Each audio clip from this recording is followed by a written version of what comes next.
Hi, I'm Aaron Gregory on behalf of Expert Village, and we're going to talk about what happens when your car battery dies, how to select a new battery, and how to see what the problem is.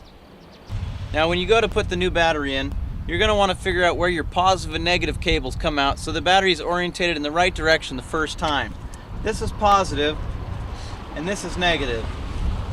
I know that because I took them off the battery that way, but you can find a negative terminal because it will be bolted onto the frame of the car and or the engine or transmission because it's grounding the negative side to the body of the car. The positive side will always be fully insulated and go into a fuse box or to the starter of the car on an insulated lug. We're going to put these up out of the way so the battery doesn't pinch them down, and carefully lift the battery into place.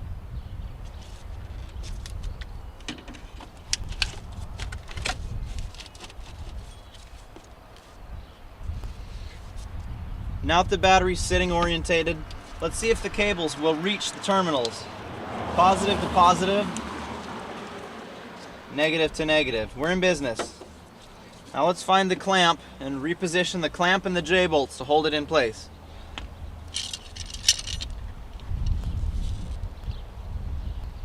Aligning the J-bolts with the slots in the bottom of the battery tray that you took them out of, lowering it into place, sliding the strap onto the battery where it belongs.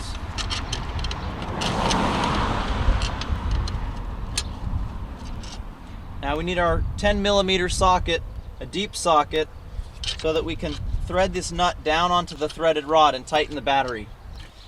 Now you've got a few pieces here to hold in position while you thread the nut down. Tighten them evenly so that the battery doesn't suffer too much pressure on one side or another.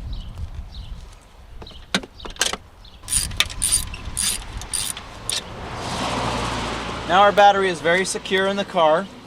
It won't tip over or spill or cause any other problems. Now that we have the new battery installed, we're going to wiggle it and see if it's tight. It's tight, it's not going anywhere. We're going to remember to reinstall these terminals, starting with the positive and then moving on to the negative.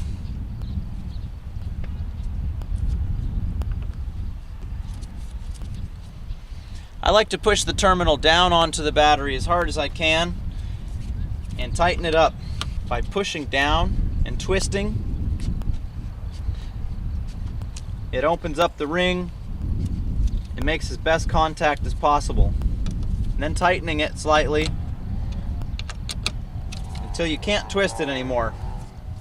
Now our battery is reconnected and we have cleaned the terminals and we've checked for corrosion inside the wires. The engine should start now.